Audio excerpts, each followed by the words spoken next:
for debate and also for some questions. And this time I would like to turn to the room first. As I said, very different presentations on the one hand, on the other hand, they do all involve strong women and their desire to make the world a little bit different. Who has a question? Okay, there, yes please. I just want to know why you accepted the offer of being on a woman panel. You should have just refused that outright. So this is crazy. It's crazy. Well, I mean, you all had great presentations. By the way, you're raising a much discussed topic amongst ourselves and not other people. So when I was about to speak at Next 10, I was thrilled, honoured and delighted. When I discovered that I'd been put in the social women track, I was a lot less thrilled. I would have no issue with that at all if there had also been a track called social men, but there wasn't.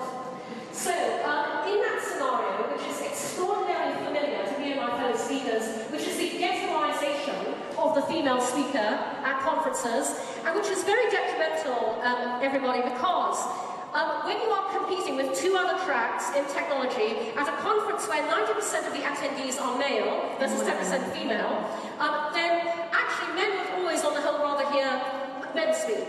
So, I decided that the only way to combat this scenario was to actually make damn sure that either everybody wanted to come and hear us speak, or anybody who wasn't here would bloody well regret it afterwards. Which is why those of you following my tweets may have noticed that I've been resorting to the lowest common denominator, even in one last final post-lunch tweet going, sex, sex, sex, sex, porn, porn, porn, porn, track one, social women, 2 p.m. Because that's the only way you can combat that. We completely concur with your observations, we share them. And to that point, one of the other tracks is called Size Matters. I mean, if you can't get a gender inequity there, social women and size matters.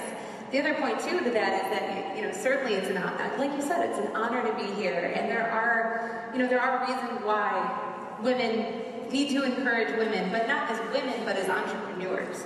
And so am I an expert in female social media? No, but I'm an expert in building relationships. And actually, just to that, guys, there is a common theme in this panel, which is that we're all businesswomen. We're all creating businesses out of social media. That's a common theme as well. And we all feel very strongly and passionate about what we do.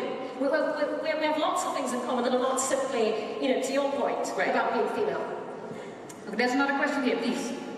Yeah, well, I don't think it's fair to criticize you for the choice you made. I think it was good that you were asked to speak here, and I was, for one, very glad to hear all of your presentations. Thanks a lot for that. But I still find that very much you, Annalisa, with the GM, we had earlier today, there was a panel, and we debated social media and business and how important is that. And I would have just loved to have you on that panel, because I think, you come from a real organization, you're not a consultant, and you actually have had something about it. And I think to the organizers, please, next year, don't do this. If you do this next year, I'm not going to be here. This is so 1990, 86. And I think that's what you talked about. I mean, it's an absolute honor to be here and to share perspective, and that's what this is all about. But the original invitation was to share our experience through bankruptcy, to share how we built customer experiences and rebuilt our reputation after a catastrophic process. How we took the crisis as an opportunity to not just shy away from people who hated us, but to engage with them one-on-one, much in the same fashion that you do. Okay, now I think everybody, just to be clear, I think the organizers, that's not me, but the lovely people at Next to put this together, had a great choice of speakers, but maybe bundling the 3 women together in one panel is not a wise decision, so I think the message was really loud and clear. The fact is, shall we now talk about women and women, what's happening there, or shall we just go through the topics? Your choice. Because after all, there is a clear topic in the room. Why are there so few women at Next? And why are there so few women on stage? This is a problem. And, I personally myself am involved with lots of other events where I have to pull together speaker programs. I'm working on a big event in June, and I select the best people I can get, and unfortunately, I have a conference with only one female speaker in it. A very good one, but the rest, it happens. Any conferences reflect a little bit what's happening in the world. So there's a problem there. I mean, what can we do? I think one of the reasons why that problem exists currently is what I brought up in the speech, is that for so long, you know, either women weren't engaged in blogs or trended more towards discussing things on Facebook, and so the development of a blog entity or getting as many friends as possible, or that very competitive nature, maybe we weren't there for a reason, or maybe it's just that the guys did it better. But when you look at bringing in a big name, you know, it's the person who has the most hits and it's the person who has the most influence, and right now that role has been met. I think the new evolution of social media will change that. I believe in my heart that the influencers that are moving forward will be women, and I have full confidence that there will be more women on more panels and more as seen as experts in this move towards this microblogging reality. Simone, Cindy, well, the Next Women started twofold, because I saw a gap in the business media, but also because I was having a talk with Boris Veldhuis from Zanten of the Next Web conference, and he said, I said, so what about female speakers? And he said, nah, there are no Steve Jobs, female Steve Jobs. And I said, okay, I'll make you a database so you can pick one. So actually, that's what we did. So we have a huge database of women who are really doing well in the internet and in technology, and that's why we portray them. So if you really do an effort, then you can. I mean, in Holland, we just did a print magazine. We did the 50 most entrepreneurial women of the Netherlands. And I must admit, for me, there were a lot of surprises there, because a lot of women just work and they don't go into profile themselves. They don't see speaking as work, which it might not be also. I don't know whether I get work out of this. But, you know, women sometimes think it's not work, so I don't have time for this. But there are a lot of databases of very good women. I think the biggest IPO in technology, VMware, was by Diane Green. That's a woman, but she's really has not such a high profile. So there are databases, and I think there are a lot, and you have to push them a little bit. I mean, I also feel sometimes really bad to submit my own speaking proposal, because I also sometimes think, God, I'm better than that. They should ask me. Well, I didn't get over this, and I'm like, okay, I'll do it. But I think, you know, I sometimes think it should be the other way around. So that's to do it as an also attitude that some women have to learn, because the men that are pushing speaker proposals to me are absolutely not embarrassed at all to tell them how wonderful they are, that they should speak. It's a behavior. Every event I organize, and it's true. It's behavior. It's true. We do a lot of these female dragons then, and there are a lot of women who start really running great companies, and they go like, I hope I will, and then I'm like, I hope, isn't that in your plan? Oh yeah, it's in your plan. So it's also the matter of thinking. But I mean, there's a list of women who really took out a lot of VC financing, who are really good, who should be here on stage, and who can tell about their companies in a very passionate and very business-like way, and everybody will benefit from it. We're going to make a list for next year. There are other questions here. Looking at, yes, there's one over there. Yes, please. I don't feel so comfortable about the idea to separate the taste of women and men, because I think it's more important to collect all ideas and to build new teams that are a mixture of men and women. And isn't it, in the end, the question, what is good taste and not what is something that women like or men like? I don't know. I think nobody will disagree. You're absolutely right.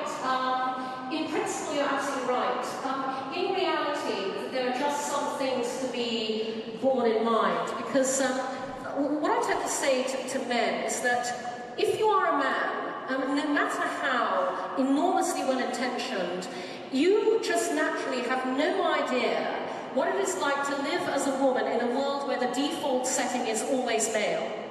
You know, as men, you would not go to conference after conference after conference where the majority of the speakers were women. We as women go to conference after conference after conference where the majority of speakers are male. And we live with the fact that we very rarely see our own gender speak on stage, and we very rarely see powerful role models that tell us that women can get to those places in the same way that you see in male role models all the time. So, you know, it would be wonderful to live in a world where everything's equal. The fact of the matter is that things are different for men and women, and at this point in time, women need some artificial assistance. So when people say, but it's very hard to find great female speakers for conferences, what I say is, you actually have to make the effort to attract them to you.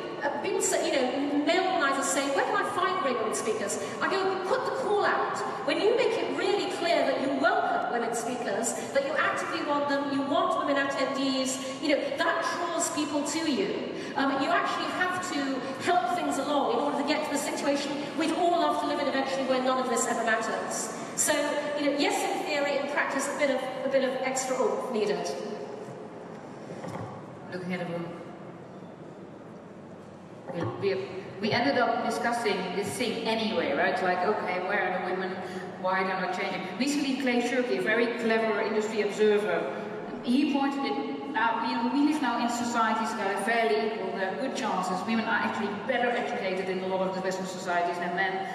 All the tools are there. It's not only about technology, the new businesses that are developing, which tends to still attract large male population. So the ball's wide open, and still, is his observation, his students at the Tisch School in New York is very interesting. Of the ITB schools, he says, you know, what women do, they just don't say, I am wonderful, I am great, I'm better than everybody else. Take me, I should be on stage. Put the limelights on, here I am. This is my story. And that attitude, you know, lucky enough, they're quite out there already, but yeah, but as women, we have to fight social cultural dynamics and start the day we're born. So the moment you're born as a girl, you are made to feel utterly insecure about everything to do with yourself, whether it's the way you look or the way you come across. So we're taught as girls it's very unattractive to put ourselves forward, to show off, to promote ourselves. And to promote ourselves now in the way that everyone in this kind of saying, very rightly we should, we have to overcome years, decades of social conditioning. So we would urge all the women in the audience, bloody well start promoting yourselves, and men, when women start promoting themselves, don't write them off as domineering, aggressive bitches, because we always get that. You know, go at last as a woman putting herself forward in the way that men do naturally, and we want to see more of that. And I think there also, too, is a truth on the other side for men. I mean, as we're looking at this post-control reality, in every discussion that I've been in, it's let go. Let the community do it with nurturing. You know, you can't sit there and describe and prescribe every conversation that's going to happen. And that traditionally, I think, you know, as we've been conditioned not to promote ourselves, I also think there's an expectation for men to be that controlling rock or to be that dominating force. And there also, too, is a gender inequity in that as well, where it's like in this post-gender reality or this social reality, what does it mean to be a man and a woman? And so I do think that too is why we get so much pushback sometimes from traditional organizations regarding should we be in social, shouldn't we? What does this look like? Can I really send that out without going through legal? Because we're looking at it through male-female views without looking at it as you know, the communication is the purpose, the relationship is. And so I agree. Women, we need to stand up and we need to promote ourselves, and men also need to come to grips with this new, almost post-gender reality, because it is frustrating for them as well. Am I right? I think we're going to wrap up here. Our time is up. And next year, we're going to have lots of great female speakers on stage and not discuss the fact that they're female, but just that they do have great jobs and have great actors. Thank you very much.